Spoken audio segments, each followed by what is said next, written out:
अगर आपको third condition sentences के बारे में कोई कंफ्यूजन है and you want more clarification, more explanation about third condition sentences, so this video is all about third condition sentences.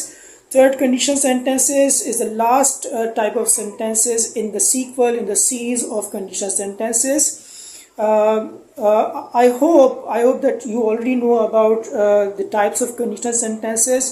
अगर आपको नहीं पता है तो मैं आपको बता देता हूँ कि well, there are 4 types of conditional sentences which start from 0 conditional sentences and then first, second, and in the end we have third conditional sentences. Okay, her conditional sentences का अपना एक purpose है, अपनी एक place है, उसका अपना एक usage है.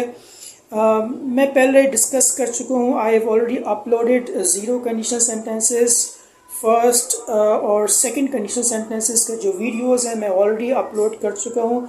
अगर आप इंटरेस्टेड हैं उनको सीखने के लिए तो आप मेरे यूट्यूब चैनल पे जाके आप 0 कंडीशनल फर्स्ट और सेकंड कंडीशनल सेंटेंसेस को वहाँ से आप सीख सकते हैं. बट आज का video is all about third conditional sentences. Third conditional sentences या कंडीशनल सेंटेंसेस होते क्या है? Well, in all conditional sentences you will always find two clauses. Okay, clauses mean 2 parts of sentence. Sentence के 2 parts होंगे. One is called the if clause and the other is called the result clause. This is one thing that is common among all 4 types of conditional sentences. एक चीज़ common है कि सारे sentences में if clause होगी और सारे sentences में result clause होगी. So where is the difference? Difference कहाँ है? Difference आता है structure में. आपका जो grammar है, आपके जो sentences हैं वो हर टाइप के सेंटेंस में अलग होते हैं. सो मैंने आपको बता दिया है कि जो प्रीवियस जो आपके कंडीशनल सेंटेंसेस हैं उनके वीडियोस आप वहाँ जाके मेरे यूट्यूब चैनल पे दैट इज़ इंग्लिश टाइम वहाँ से आप सीख सकते हैं. आज मैं आपको I am going to explain third conditional sentences to you because time is short. एक वीडियो में सारी कंडीशनल सेंटेंसेस को कवर करना और सारे कंडीशनल सेंटेंसेस को डाइजेस्ट करना आपके लिए भी मुश्किल होता है. So आज हम we are learning third conditional sentences in which we talk about the imaginary condition in the past and imaginary result. Past के बारे में हम एक situation को imagine करते हैं और उस imaginary condition का result भी imagine करते हैं. So this is all about imagination. ये सारा imagination के बारे में because obviously we cannot change the past. हम past को change नहीं कर सकते. हम सिर्फ past में कुछ situation को assume कर सकते हैं, suppose कर सकते हैं. So this is imaginary condition in the past and imaginary result in the past. Usage क्या है? कहाँ पर हमें third conditional sentences को use करना पड़ता है या हमें करना चाहिए? When we talk about the regrets in the past के बारे में कुछ पछतावों का जिक्र करना या we wish we could change something in the past. जब हम ख्वाहिश करते हैं कि काश हम पास्ट में माजी में किसी चीज़ को चेंज कर सकते हैं, but of course we can not do that. But हम सोच सकते हैं कि हाँ हम माजी में हम पास्ट में इस चीज़ को अगर इस तरह से करते तो इसका रिज़ल्ट बहुत अच्छा निकल सकता था. सो स्ट्रक्चर को डिस्कस कर लेते हैं. बट उससे पहले I just make a request to you, please subscribe my channel and press the bell button. Okay, thank you very much for that. फिर उसके बाद हम डिस्कस कर लेते हैं, स्ट्रक्चर को डिस्कस कर लेते हैं. थर्ड कंडीशन सेंटेंसेस में आपका जो इफ़ क्लॉज होता है that is past perfect tense. Okay, past perfect tense क्या होता है? आपको सब्जेक्ट यूज़ करना है, सब्जेक्ट के बाद आपको हेल्पिंग वर्ब हैड यूज़ करना है एंड देन आपको पास्ट पार्टिसिपल या वर्ब की थर्ड फॉर्म आपको यूज़ करनी है. This is your if clause. और इसका जो रिजल्ट क्लॉज है that start with a subject, वो सब्जेक्ट से स्टार्ट होगा. सब्जेक्ट के बाद you can use would have और you can use could have और you can use might have. Would have is use for probability और could have और might have are used for possibility.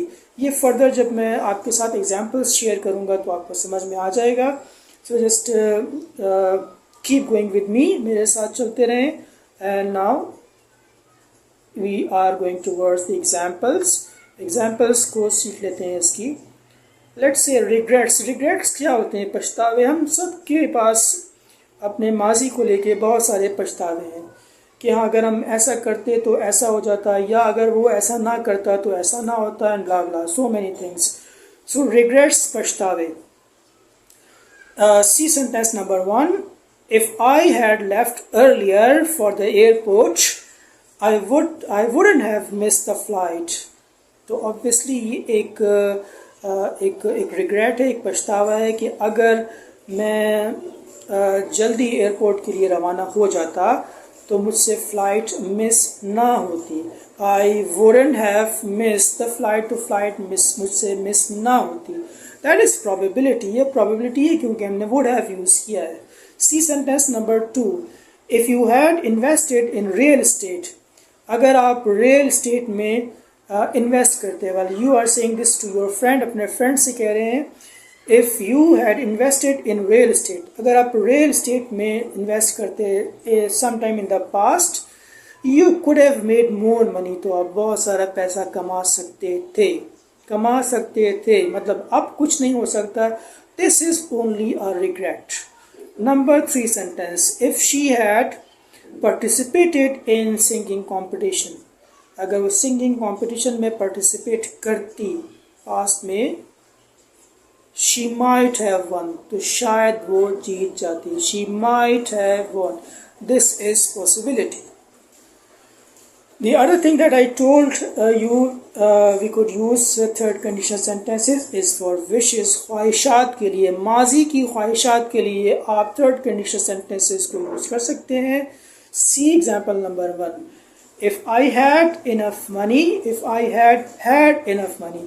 So इसमें दो had हैं। The first had is helping verb and the other had is the past participle. Have का participle है, means का मतलब है आपके पास किसी चीज़ का होना।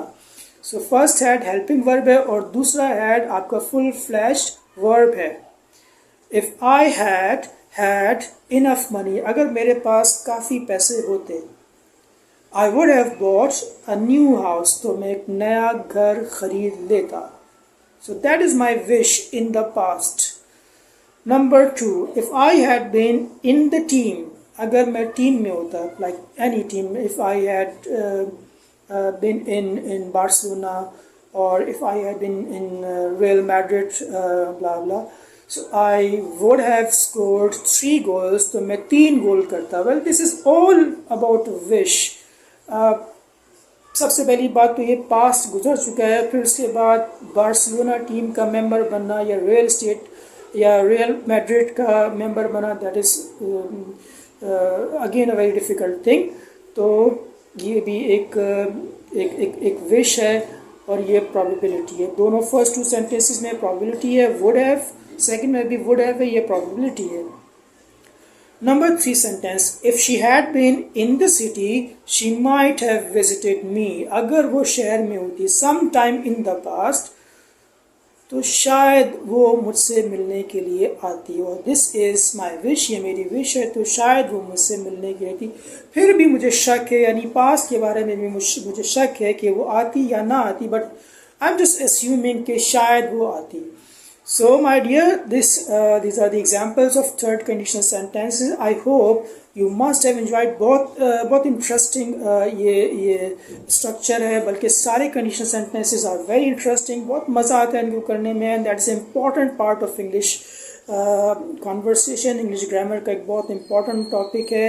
English language is incomplete without conditional sentences. So if you want to be more fluent and more perfect in English language, so you must learn conditional sentences. Okay, so this is all about conditional sentences, and this is all about, I am done with this video. Keep watching my videos. In upcoming videos I'll be discussing about more grammar topics. Okay, until then, see you. Allah Hafiz.